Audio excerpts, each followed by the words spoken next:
नमस्कार, मी श्वेता भालेकर परब. आपण पाहताय झी 24 तास हितगुज या कार्यक्रमामध्ये आपल्या सर्वांचं स्वागत आहे. आपण या हितगुज या कार्यक्रमामध्ये नेहमीच विविध वैद्यकीय क्षेत्रातल्या तज्ज्ञांना बोलवत असतो, त्यांच्याशी चर्चा करत असतो आणि त्यांच्याकडून आरोग्य मंत्र मिळवत असतो. आपलं हृदय आपल्यासाठी क्षणभर सुद्धा थांबत नाही, ते अविरत काम करत असतं. आजवर ते कित्येक वेळा न थांबता धडधडलेलं असेल, पण आपण खरंच त्याची इतकी काळजी घेतो का? माधवबागचे MD आणि CEO डॉक्टर रोहित साने हे आज आपल्या स्टुडिओमध्ये आलेले आहेत. आपण त्यांच्याकडून हृदयविकारांबद्दल अत्यंत महत्त्वाच्या गोष्टी जाणून घेणार आहोत. बायपास नाही, स्टेंट नाही, तरी हृदय बरं होऊ शकतं का, याच विषयी आपण त्यांचं मार्गदर्शन मिळवूयात. नमस्कार डॉक्टर, हितगुज या कार्यक्रमात आपलं मनापासून स्वागत आहे. तर सुरुवात करणार आहोत. सर, सुरुवातीलाच माझा पहिला प्रश्न आहे, हार्ट ब्लॉकेजेस याविषयी आपल्याला आता जाणून घ्यायचं आहे. हे हार्ट ब्लॉकेजेस नेमके कशामुळे होतात आणि एकट्या कोलेस्ट्रॉलमुळे की आणखी त्याला काही वेगळी कारणं आहेत? कुठलाही हार्टमधल्या रक्तवाहिन्यांचा जो ब्लॉकेजेस असतात ते नॉर्मली कोलेस्ट्रॉलमुळे होतात, हे सगळ्यांना माहिती आहे. पण ह्याच्या मागची बरीचशी कारणं असतात की कोलेस्ट्रॉल वाढलं म्हणजे ब्लॉकेजेस निर्माण व्हायलाच पाहिजेत अशी काही गरज नाही. आपल्या रक्तवाहिन्या ज्या असतात त्याच्या आतमधली एक थर असते, ज्याला मेडिकली आम्ही त्याला एंडोथिलियम म्हणत असतो. हे एंडोथिलियम जोपर्यंत शाश्वत असेल, शाबूत असेल, तोपर्यंत कधीही ब्लॉकेजेस निर्माण होऊ शकत नाही, कधीही हार्ट अटॅक निर्माण होऊ शकत नाही. पण एकदा काय हा एंडोथिलियम आतमधून क्रॅक झाला, तो फाटला, तर तो फाटलेल्या एंडोथिलियमला पॅच करायचं काम कोलेस्ट्रॉलचं असतं. म्हणून ते कोलेस्ट्रॉल तिकडे मूव्ह केलं जातं आपल्या लिव्हरमध्ये मॅन्युफॅक्चर करून. सो फक्त कोलेस्ट्रॉल वाढलंय म्हणजे प्रॉब्लेम येईल असं नाही. दुसरी गोष्ट, जसं हे एंडोथिलियम आपल्या शरीरात टिअर आउट व्हायला लागतं, आपल्या शरीरात LDL नावाचा एक कॅरियर असतो कोलेस्ट्रॉलचा. तो LDL जर ऑक्सिडाइज झालेला असेल, जर टेन्शन घेतलं, स्ट्रेस घेतला आणि ह्याच्यामुळे कुठल्या तरी प्रकारे आपल्या शरीरात ऑक्सिडेशन झालेलं असेल, इन्फ्लमेशन झालेलं असेल, तर तो कोलेस्ट्रॉल अजून तिकडे जाऊन चिकटतो आणि नंतर तो थर साठायला लागतो आणि मग हळूहळू त्याचा ब्लॉकेज निर्माण होत असतो. सो बऱ्याच वेळेस ब्लॉकेजेससाठी आपण कोलेस्ट्रॉलला कारणीभूत धरत असतो. कोलेस्ट्रॉल त्यातलं कारण आहे, ह्याला काही वाद नाही. पण फक्त कोलेस्ट्रॉल वाढलंय म्हणजे ब्लॉकेजेस यायलाच पाहिजे अशी काही गरज नाही. उगीच घाबरून जायची गरज तिथे नसते. अगदी डॉक्टर, तुम्ही सांगितलं डॉक्टर घाबरून जाण्याची गरज नसते आणि त्यामुळे ज्यांनी तुमच्याकडे उपचार घेतलेले आहेत ते खरंच घाबरलेले नाही आहेत. त्यांचे काही व्हिडिओज आपल्या सोबत समोर आलेले आहेत, आपण पाहूयात. नमस्कार, मी भारती बुवाड. हे माझे सासरे यशवंत गोविंद बुवाड. मध्ये यांना हार्टचा प्रॉब्लेम झाला होता. ताप आला, दम लागायला लागला. त्याच्यानंतर आम्ही त्यांना हॉस्पिटलला ॲडमिट केलं. बायपास करावं लागेल, तर ते मग आम्ही नंतर बायपास करावं लागं म्हटलं. खर्च वगैरे विचारला त्यांना आणि डॉक्टरांना विचारल्यानंतर डॉक्टर त्यांची गॅरंटीही देत नव्हते की ते बायपास म्हणजे व्यवस्थित होईल असं. तर ते म्हणाले की जवळजवळ 4 लाखापर्यंत खर्च येईल त्यांचा. घरी गेल्यानंतर त्याच्यावरती विचारलं आजूबाजूवाल्यांना जरा. तर आमची एक शेजारची बाई आहे, तिच्या काकाचं माधवबागमध्ये ट्रीटमेंट चालू होती. तर ती आम्हाला अशी बोलली की माधवबागमध्ये जा. मग आम्ही तसेच दुसऱ्या दिवशी माधवबागमध्ये आलो.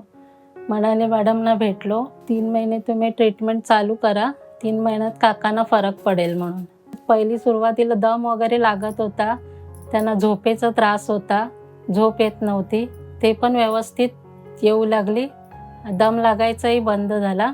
त्यांना कोणतंच म्हणजे असं प्रॉब्लेम वाटत नाही त्यांच्या हेल्थमध्ये. असं माधवबाग असं मला असं लोकांना सांगणं आहे की ज्यांना कोणाला असे त्रास असतील हार्टचा किंवा BP, शुगरचा, तर त्यांनी नक्की माधवबागमध्ये येऊन ट्रीटमेंट करावी.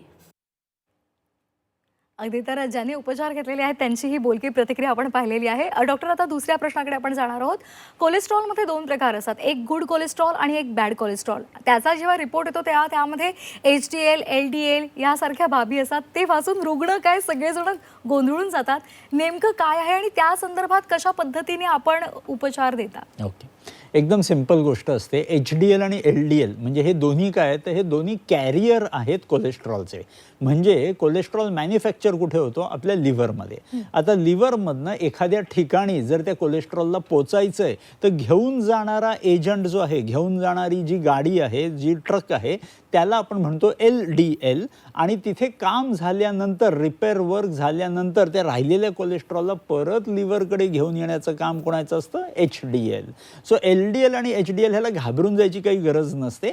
साधंसं अर्थ काय आहे तर एक आहे कोलेस्ट्रॉलला घेऊन जाणारा, एक आहे कोलेस्ट्रॉलला घेऊन येणारा. आता नॉर्मली असं म्हटलं जातं जसं LDL म्हणजे घेऊन जाणारा ट्रक, त्या डॅमेज साईडकडे घेऊन जाणारा ट्रक जर वाढलेला असेल, LDLचा आकडा वाढलेला असेल म्हणजे ब्लॉकेजेसची निर्माण व्हायला सुरुवात झालेली आहे.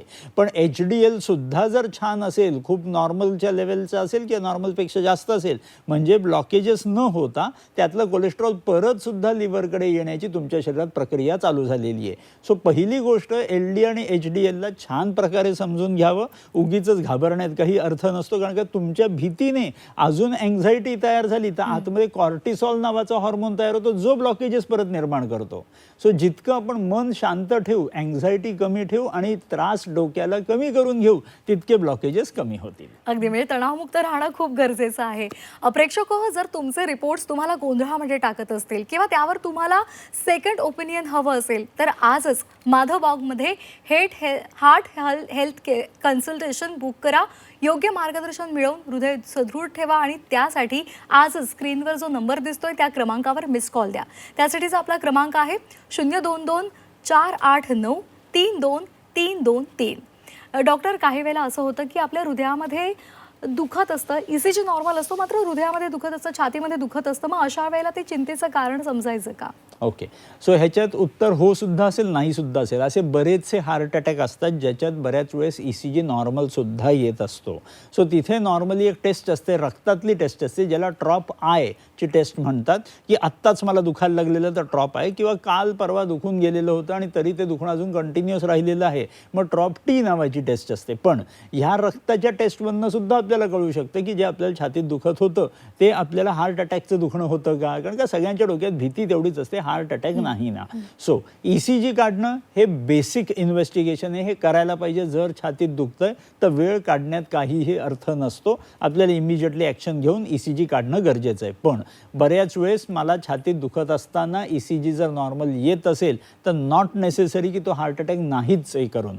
सो तिथे हे रक्ताच्या तपासण्या आपल्याला करायला लागतात. पण यांच्याहून सुद्धा चांगली टेस्ट कुठली असते तर स्ट्रेस टेस्ट असते, की फॉर एक्झाम्पल मला कधी ना कधीतरी छातीत दुखतं आणि हे मला जिने चढल्यानंतर धावल्यानंतर मला छातीत दुखतंय, दम लागतोय, तर स्ट्रेस टेस्ट सारखी इन्व्हेस्टिगेशन असते जी आपल्याला सांगू शकते की आतमध्ये खरं मोठा प्रॉब्लेम माझ्या हृदयाला कुठल्या तरी प्रकारचा रक्तपुरवठा कमी पडतोय का हे बघायला हे बाकीचे बरेच टेस्ट आहेत. पण तुम्ही जसं म्हणालात की जर आत्ता मला छातीत दुखतंय तर ECG काढणं हे ऑलवेज गरजेचं. ECG जरी नॉर्मल आला तरी आपण ट्रॉप आयची टेस्ट करून घेतलेली ऑलवेज बेटर. अगदी, त्यामुळे वेगवेगळ्या ज्या उपाययोजना आहेत त्या आपल्याला करता येतील, पण त्याआधी तुम्हाला टेस्ट करणं गरजेचं आहे, त्यानंतरच तुम्हाला त्याचं निदान बरोबर. होणार आहे. डॉक्टर, आणखी काही रुग्णांच्या नातेवाईकांच्या प्रतिक्रिया आपल्या समोर आलेल्या आहेत, आपण पाहूयात. सुनीता सुनील मोहिते, माझे मिस्टर सुनील मोहिते, ह्यांना जवळजवळ 7-8 वर्षापूर्वी डायबिटीस होता. ते आम्हाला कळलंच नव्हतं. त्यांना खूप चिडचिड व्हायची, त्रास व्हायचा, चक्कर यायचं, वॉशरूमला रात्री कधीही उठत होते आणि चढ उतार करताना त्यांना दम लागायचा. असं का होतंय म्हणून आम्ही फॅमिली डॉक्टरांकडे गेलो. तिथे जेव्हा गेलो, ब्लड टेस्ट केलं तेव्हा आम्हाला कळलं की त्यांना शुगर आहे. त्यानंतर त्यांची रेग्युलर औषधं चालू होती. ही सतत 7-8 वर्ष आम्ही औषधंच घेत होतो. त्या औषधांमधून सुद्धा काही फरक पडला नाही, जे होतं तेच होतं. माधवबाग यांची ॲड पाहिली, नंतर भावाने सुद्धा सांगितलं की एका माणसाला असा उपचार करून आराम आला. म्हटलं आपण पर्याय आहे, काहीतरी आपण करू.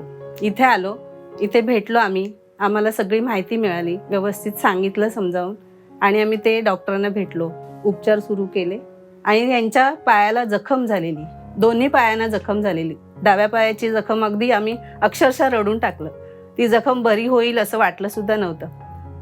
ते 2 महिन्यात ती जखम बरी झाली, व्यवस्थित सगळं काय झालं आणि आता ते व्यवस्थित आहेत. त्यांचं डायबिटीस सुद्धा कंट्रोलमध्ये आहे आणि आता छान आहेत.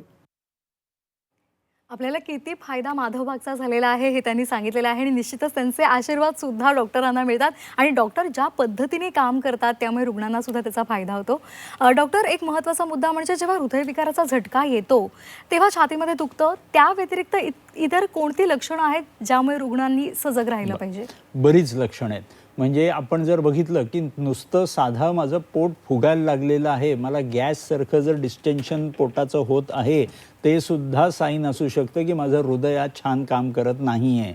ॲज वेल त्याच्याबरोबर मोठे आणि छोटे सिम्पटम्स बरेच, जसं सगळ्यांना माहिती असतं की मला छातीतलं दुखणं किंवा डाव्या हातात माझं छातीतलं दुखणं रेडिएट होणं, जबड्यामध्ये दुखणं, पाठीमध्ये दुखणं, हे तर सिम्पल सिम्पटम्स असू शकतातच हार्टचे. पण ह्याच्या व्यतिरिक्त जर आपण बघितलं तर छातीतली जळजळ ही सुद्धा माझ्या हार्टशी संबंधित असू शकते. बऱ्याच वेळेस मला पोटाच्या आणि छातीच्या मधोमध दुखायला लागतं, हे सुद्धा माझ्या हार्टशी संबंधित असू शकतं.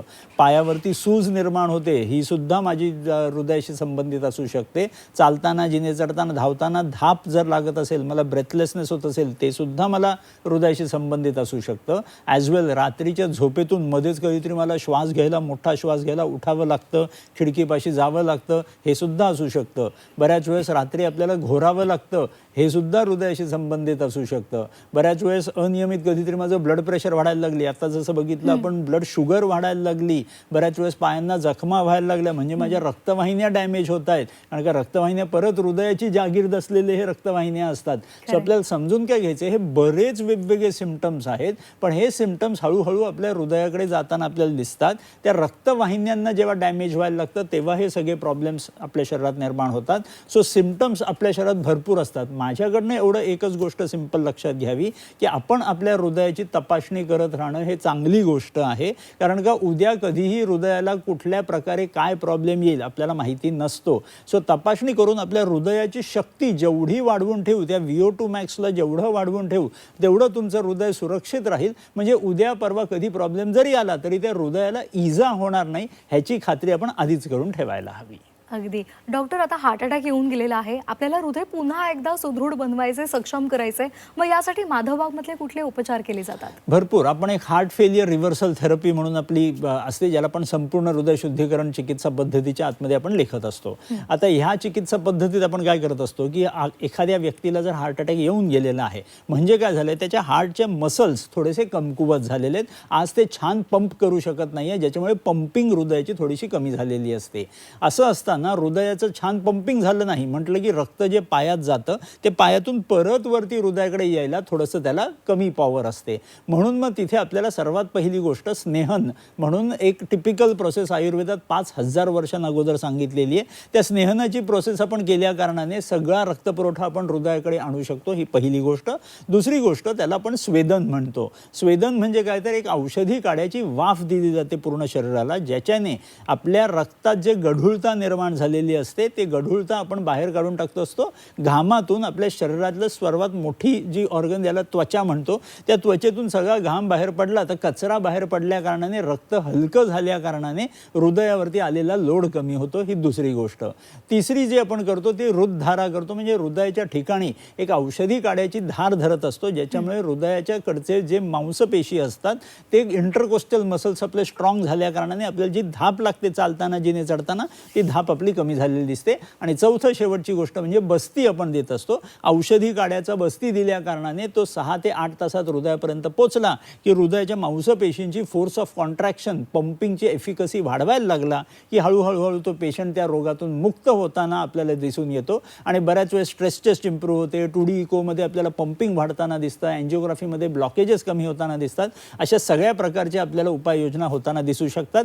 करायचं काय असतं तर फक्त आपल्याला हे 1-1.5 तास आपल्या जवळच्या क्लिनिकमध्ये, माधवबागच्या किंवा हॉस्पिटलमध्ये आपण ह्याची सोय स्वतःसाठी करून घेऊ शकत असतो. अगदी. डॉक्टर, हृदयविकाराबद्दल आपल्याला उपचार पद्धती कोणकोणत्या आहेत त्या संदर्भात माहिती देत आहेत. प्रेक्षक हो, जर तुम्हाला हार्ट डिसीज हिस्ट्री असेल, स्टेंट असतील किंवा रिब्लॉकेजेस टाळण्यासाठी आजच माधवबागच्या प्रिव्हेंटिव्ह हार्ट प्रोग्राम याबद्दल माहिती घ्या. वेळ गेल्यावर रिग्रेट नको. आणि त्यासाठी करायचं काय आहे तर स्क्रीनवर दिसणाऱ्या क्रमांकावर मिस्ड कॉल द्या. क्रमांक आहे 022 489 32323. डॉक्टर, पुन्हा एकदा एक महत्त्वाचा प्रश्न आहे की हृदय शुद्धीकरण केल्यानंतर रुग्णांना याचा नेमका फायदा काय होणार? बरेच फायदे होतील. सर्वात पहिली गोष्ट काय असेल की तुम्हाला स्वतःची कपॅसिटी जी आहे हृदयाची, जी चालताना, जिने चढताना, धावताना जी कपॅसिटी आपण हृदयाची चेक करत असतो ती इम्प्रूव्ह होताना दिसेल. बरीच लोक असतात, जसं आपल्या रेल्वे ब्रिजवरती आपण बघतो की चालताना थांबलेले असतात बाजूला कुठेतरी कडेला पकडून.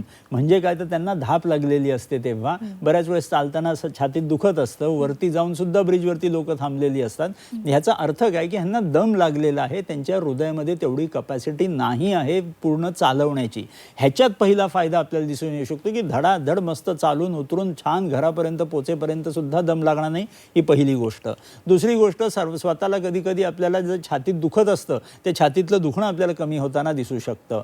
ॲज वेल सर्वात इम्पॉर्टंट गोष्ट, पायावरती सूज जी आलेली असते, ज्याच्यामुळे आपला पूर्ण दिवसभरातलं संध्याकाळची वेळ आपल्याला वोर्न आउट वाटतं, थकल्यासारखं वाटतं, गळून गेल्यासारखं वाटतं, ती एनर्जी आपल्याला परत मिळू शकते. ॲज वेल ॲज हृदयाची VO2 मॅक्स कपॅसिटी, ज्याच्याने आपण हार्ट अटॅक विरुद्ध लढण्याची आपली जी क्षमता असते ती VO2 मॅक्स आपल्याला वाढताना दिसू शकते. बऱ्याच वेळेस ब्लॉकेजेसचे पेशंट असतात, त्यांच्यामध्ये आपण जेव्हा CT एंजिओग्राफी आपण बिफोर आणि आफ्टर ट्रीटमेंट करतो तेव्हा ब्लॉकेजेस रिडक्शनच्या आपल्याला गोष्टी दिसू शकतात. ॲज वेल ज्यांचं पंपिंग कमी झालेलं आहे हृदयाचं, ते पंपिंग वाढताना दिसू शकतं. ॲज वेल ॲज स्ट्रेस टेस्ट आपली ज्या पेशंट्सची रिड्यूस झालेली असते, ज्यांना त्रास होत असतो, ती स्ट्रेस टेस्ट इम्प्रूव्ह होताना दिसू शकते. असे कुठल्याही तुम्ही परीक्षणावर कुठलंही इन्व्हेस्टिगेशन तुम्ही म्हणालात तर आपले रिसर्च पेपर आपण पब्लिश केलेले आहेत. 150 पेक्षा जास्त आपण रिसर्च पेपर पब्लिश केले. हे दाखवायला की ही आयुर्वेदाची जी टेक्निक आहे, ह्या टेक्निकने आपण हृदय छान प्रकारे सुधारू शकतो कुठलंही ऑपरेशन न करता. अगदी. आणि आयुर्वेदाचे महत्त्व गेल्या अनेक वर्षांपासून, युगांपासून सुरू आहे हे आपल्याला माहिती आहे सगळ्यांना. आणि माधव बाग तुम्हाला त्याच पद्धतीने उपचार पद्धती देतं आणि तुमचं हृदय सक्षम राहण्यासाठी, सुदृढ राहण्यासाठी मदत करतं. डॉक्टर, EF 30% आहे, मग यावर डॉक्टर म्हणालेले आहेत की पेसमेकर किंवा ICD करावं लागेल. आता यासाठी माधव बागमध्ये याला काही पर्याय आहे का? हो, भरपूर पर्याय आहे. आपल्याला समजून काय घ्यायला हवं की नॉर्मली जर EF कमी झालेलं असेल, EF म्हणजे काय, तर हृदयाच्या मांसपेशीची ताकद आणि पंप करण्याची क्षमता. नॉर्मली ते किती असतं, 50 ते 60 मध्ये आपलं इजेक्शन फ्रॅक्शन किंवा पंपिंग असायला हवं. जर बऱ्याच वेळेस हार्ट अटॅक येऊन गेलेला असेल, डायलेटेड कार्डिओमायोपॅथी असेल, असे बरेच वेगवेगळे विचित्र रोग असू शकतात ज्याच्यामध्ये आपला हा EF म्हणजे पंपिंगची पॉवर कमी झालेली असते. अशा रुग्णांमध्ये काही खाण्यातले बदल, काही पिण्यातले बदल, असे जर गोष्टी आपण केल्या आणि ही संपूर्ण हृदयशुद्धीकरण चिकित्सा पद्धती, ज्याला आपण हार्ट फेलियर रिव्हर्सल थेरपी म्हणत असतो, ह्या थेरपीला जेव्हा आपण करून घेतो तेव्हा आपल्याला पंपिंगही वाढताना दिसतं. म्हणून ज्या पेशंट्समध्ये पंपिंग एफिशियंट नसते तिथे आपल्याला हे ICD टाकायचा आपल्याला सल्ला मिळत असतो. पण जर आपलं पंपिंग काहीही न करता, कुठलीही आपण इन्व्हेसिव्ह थेरपी न करता आपण जर आपलं पंपिंग वाढवलं तर आपल्याला ICDची गरज लागत नाही, आपल्याला कुठल्याही प्रकारे इन्व्हेसिव्ह प्रोसिजरची गरज लागत नाही. सो सर्वात इम्पॉर्टंट काय की जर आपल्याला हा सल्ला मिळालेला असेल तर एकदा आयुर्वेदाची जोड करून बघायला हवी की आपलं जर हृदय विदाऊट एनी शस्त्रक्रिया जर आपलं छान होऊ शकलं तर उगीच शस्त्रक्रियाची गरज आपण टाळू शकत असतो. अगदी. प्रेक्षकांसाठी एक सिंपल हार्ट हेल्थ चेक म्हणजे नेमकं काय सांगाल? कशा पद्धतीने ते घरच्या घरी हे सगळं त्यांना करता येऊ शकतं? खूप इझी असू शकतं. सर्वात पहिली गोष्ट, मगाशी जसं मी म्हणालो, तुमच्या बिल्डिंगचे 5 मजले असतील त्यांना चढून बघा. जर तुम्ही 5 मजले चढताना जर 5व्या मजल्यावर जाऊन दम लागला, काही प्रॉब्लेम नाही. जर 3ऱ्या मजल्याला दम लागला तर तुम्हाला आमची गरज पुढच्या 2 ते 3 वर्षात लागेल. जर 2ऱ्याच मजल्याला दम लागला तर तुम्हाला साधारण 1-1.5-2 वर्षात आमची गरज लागेल. आणि जर पहिल्याच मजल्याला दम लागत असेल तर पुढच्या 6 महिन्यातच तुम्हाला आमची भेट घ्यावी लागेल. ही सिंपल गोष्ट तुम्ही बघून घेऊ शकता. दुसरी गोष्ट, घरातल्या घरात BP जर तपासायला घेतलं आणि जर BP तुमचं वय +100 हे तुमचं नॉर्मल BP असायला पाहिजे, त्याच्यापेक्षा जास्त वाढत असेल तर तुम्हाला इमिजिएटली हृदयरोग तज्ज्ञाची तुम्हाला मदत घ्यायला हवी. त्याच प्रकारे नॉर्मल पल्स रेट, जे आपण घरी नॉर्मल बसलेलो असतो आणि आपण आपलं नाडीचे ठोके आपण जे मोजत असतो, स्वतःच्या हाताने मोजू नये, पण ते कुठलाही आपण डिजिटल एखादा मीटर घेतला आणि त्याच्यात मोजलं आणि त्याच्यात जर तुम्हाला आरामात बसलेलं असताना 100पेक्षा जास्त हार्ट रेट दिसला तर तुम्हाला प्रॉब्लेम दिसू शकतो. असे बरेच प्रकारे तुम्ही घरातल्या घरात स्वतःची तपासणी करू शकता. पण हाच हार्ट चेक जर तुम्ही डॉक्टरांबरोबर करून घेतला तर त्याचा जास्तीत जास्त फायदा, कारण का ज्ञान सुद्धा मिळेल आणि चेकअप सुद्धा होऊ शकेल.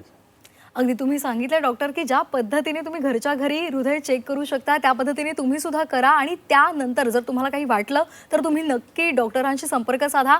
माधवबाग क्लिनिकचा नंबर आमच्या सध्या स्क्रीनवर दिसतोय, त्यावर तुम्ही मिस कॉल अवश्य द्या.